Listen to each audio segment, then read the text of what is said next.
Hey guys, what's up? Welcome back to the channel. It's Cynicalex, and today we have some pretty serious news about Marvel Future Revolution and Netmarble Monster, the company that actually takes care of Marvel Future Fight updates as well.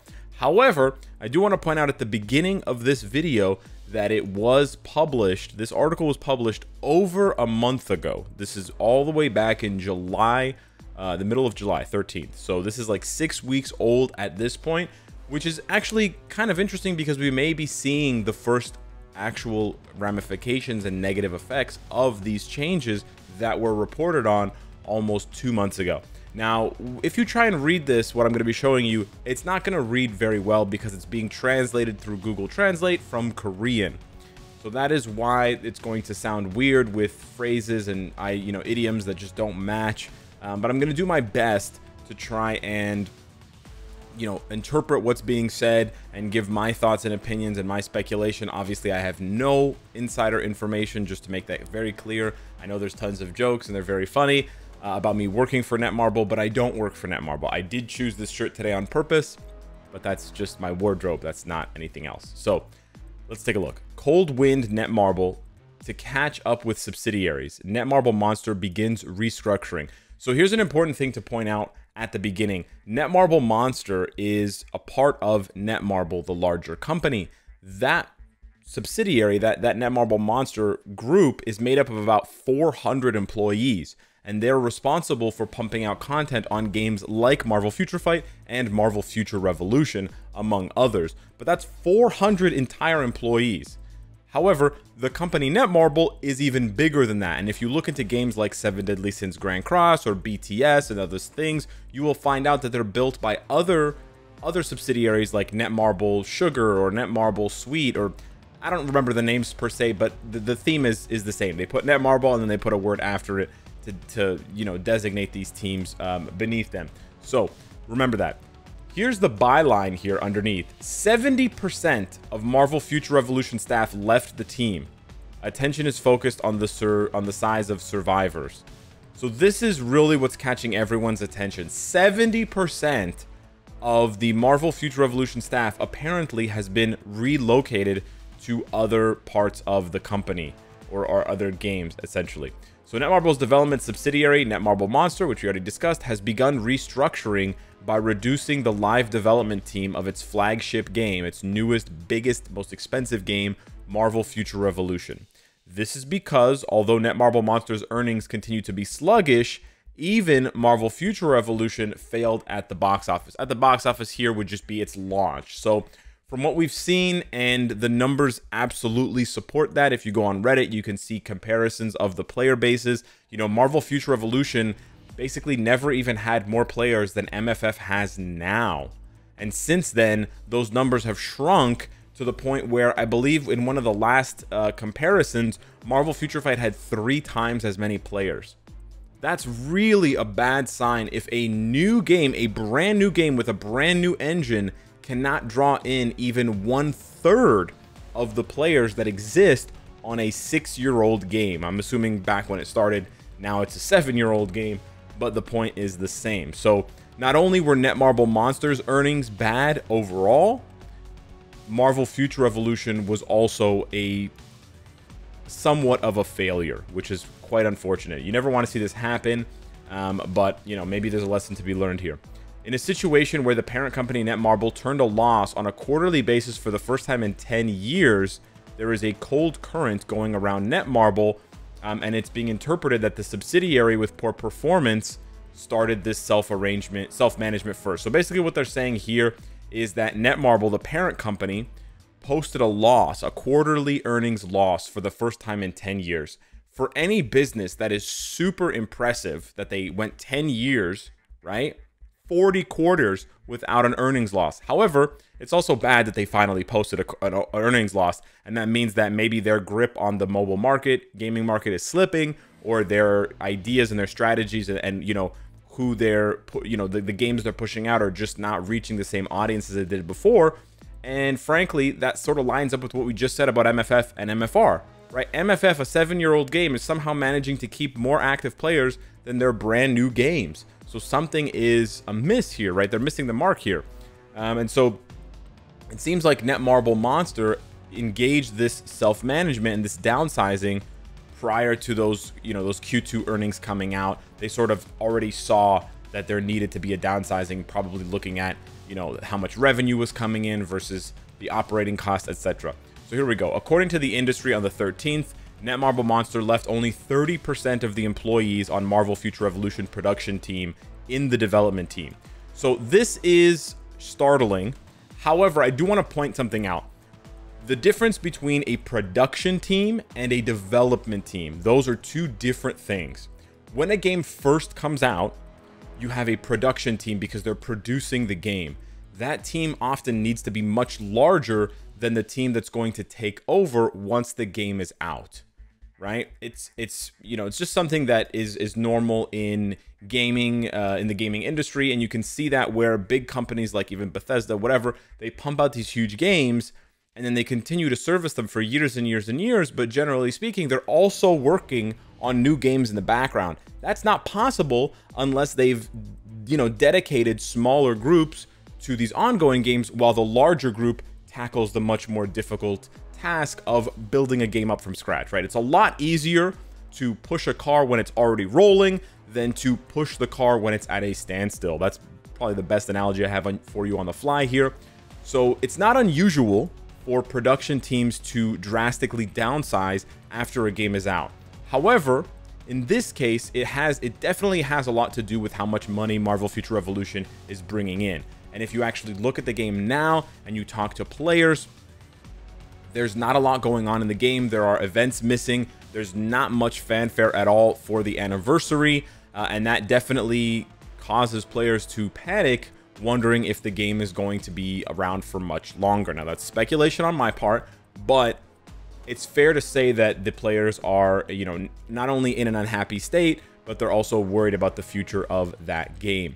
And so the transfer of those remaining 70% of the employees were sent to other development in-house teams, so developing other games or other Netmarble affiliates. Like I mentioned, not all Netmarble games are run under Netmarble Monster. They're sort of divided out. They're probably based on the specialization, so it's not a coincidence that MFF and MFR are both housed under Netmarble Monster. If they have a lot of really good talent that's capable of pumping out, Marvel IP related stuff, RPG related stuff, those things fall under similar categories. Therefore, it makes more sense logistically if the same company is taking care of that. And maybe another subsidiary, Netmarble Sugar, whatever, is taking care of more like turn-based games or games with sort of like a different genre or subgenre. So it's also reported that some of the development team's personnel has been advised to resign. Now here's where you get into some of the, sensationalism. You have to take that into consideration with these articles. I don't want to be too technical, but they're trying to get you to click on the article. They're trying to get you to read the whole article, so they have to keep these spicy things going with emotions and drama and, controversy and stuff like that. And if you actually go to the end of the article, they mention that the success of Netmarble Monster and the success and the reputation of the CEO has largely been a factor in why this is getting so much attention, right? It's also a factor that's drawing attention to the situation. It's not a coincidence. If this was a smaller company or a different company, they may not be reporting on this at all. So it's difficult to parse how much of this is serious, issue, systemic issues that the company is having and problems with Marvel Future Revolution and sort of red flags, and how much of this is just sort of, general restructuring during a time where most of the world is going through at least a bit of a recession, with inflation and stuff like that. So, and supply and demand issues. So, I don't want to be too doom and gloom, but if I were you, my advice here is I would stop spending money on Marvel Future Revolution. That might sound bad because it's like, Alex, if the game is struggling and you're telling players not to spend money, the game is just going to struggle harder. Yeah, I guess, but that's not really the player's fault. That's the developer's fault. So they need to do something about their game. And I'm just, from the point of view of someone who is trying to give you advice for your best interests, that would be my advice. I'm not saying that you should stop playing the game. I don't think it's that kind of situation. If you're still having fun with the game, have fun with the game. Who cares, right? Doesn't matter. But I would say just be cautious with your spending, or maybe just pause your spending for a little bit to see what the company comes out, like to see what the developers come out and say. You know, if they acknowledge this and they say, you know, we're dedicated to servicing this game for the next few years, but it's obviously going to be slower, then you can make a decision on whether you want to keep spending or not, right? So, you know, that's sort of my advice here. And anyways, they go on to give some more information about Netmarble Monster and when they were founded and sort of the hit games that they've started that sort of built up their reputation, like Marvel Future Fight. Marvel Future Fight's honestly one of the biggest games for Netmarble Monster. But since then, it seems like they haven't really had a hit. You know, they had to cancel a lot of games. They had to cancel Star Wars Force Arena. Not cancel, but like close it after just a short amount of time because they just weren't hits. So it says new works using intellectual properties such as Star Wars and Marvel and BTS, pretty big, were produced but failed to succeed. In 2020, they recorded 24 million. It's about 24 million US or 24 billion won in sales. And 14 or 15 billion in operating loss. So they're still posting a profit, but not as large, like they're not dominating the way that they used to. And so they were really hoping, they were really banking on Marvel Future Revolution to make that comeback. And that's what this, you know, this paragraph is saying, but it also failed. So they only recorded about 30 million in sales and about 10 million in operating loss. But I guess considering the number of, you know, workers, there was like over 100 people producing the game. The amount of manpower doing that, they sort of expected to get more of a return, because you got to think about it. You only have so many employees as a business, and if you're putting all of your employees to focus on this new product and that product doesn't succeed very well, you've had to pay the salaries of all these employees, and now you have to pay the marketing to market this new product that you've been working so hard on. If it's not succeeding really well, then it puts you in a tight position, right? If you don't have a lot of cash sitting to fund the next project, you're in trouble. Or you got to start thinking, you know, am I going to go with a big team for the next one after this one failed? Or am I going to split my teams up and try for multiple smaller projects with smaller budgets when I have more chances of success, right? It's sort of like big risk, big reward versus smaller risk, smaller reward type of scenario. So yeah, that's basically what the article is saying. They go on to say stuff about, you know, resigning versus Netmarble trying to keep everyone, and just sort of like positive spin on it, negative spin on it sort of thing. But yeah, only 30%. The total number of developers involved in Future Revolution was over 100, but only about 30% are left now. I know a lot of you are thinking, do those developers, did they go to MFF? Probably not, I would guess, because MFF has been in sort of maintenance mode as far as, ongoing games for quite a while now. However, what I would say, my speculation that I would give for Marvel Future Revolution is probably something that we can take insight from MFF on. And what that means is, I think what they're going to try to do, my guess, anyways, my speculation, is that maybe they're going to try and turn MFR, Marvel Future Revolution, into another version of MFF, in the way that they're going to try and slow down the updates a little bit. They're going to try and, you know, reduce the amount of workers so that they can still pump out content, but at a slower pace. And they're going to see if they can, with a greatly reduced budget, if they can still maintain their profits at a healthy margin, you know? So even though they're reducing the team by 70%, if the profits only go down by 10%, that's a win, right? So to see if you can, you know, it's sort of like driving full throttle and pumping as much gas as possible into the engine and going as fast as you can, versus, you know, knowing when to brake, knowing when to stop putting on the gas, using the downhills to sort of save on gas and stretching that gas mileage. I feel like MFR is probably transitioning into that stretching the gas mileage phase a lot sooner than they would have hoped. They probably wanted to go full throttle on the game and make like hundreds of millions of dollars for at least a couple of years, at least a few years. And then that would probably justify leaving the game on a more eco-friendly mode for longer. So, you know, that's purely my own speculation, but that's how I sort of see things. You know, MFF used to come out with these big, massive updates full of marketing. You know, we had videos, we had all this stuff. You know, they produced extra content, whatever. They had live streams, blah, blah, blah. Now we're getting into the second phase. But again, we had that sort of heyday for like 3-4 years, right? With Bill Roseman tweeting out stuff and X-Men and all this, you know. MFR, that 3 or 4 year heyday was like 6 months, maybe less. So that's sort of how I see things. But my guess would be they want to sort of see if they can stretch the twilight of MFR's success as long as possible. Because if you cut the sooner you cut the game, again, I'm not making excuses for why the game is going to last longer or whatever. I'm not trying to give you like copium.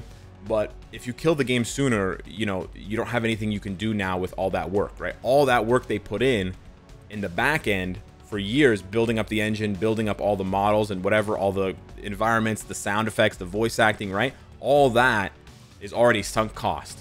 It's already sunk cost. So at this point, they're probably just like, okay, let's stretch this out as long as we can with as little operating budget as possible, and see if we can continue to you know, make returns on this. And maybe after 3, 4, 5 years, it'll seem more like a success. Not necessarily a success, but like it's not a loss anymore. It's not an L anymore, right? So yeah, that's sort of my take on it. I would love for some of the MFR devs to come over to MFF. It would be really cool if they tried to like revitalize MFF and like, yo, can we have another heyday in MFF?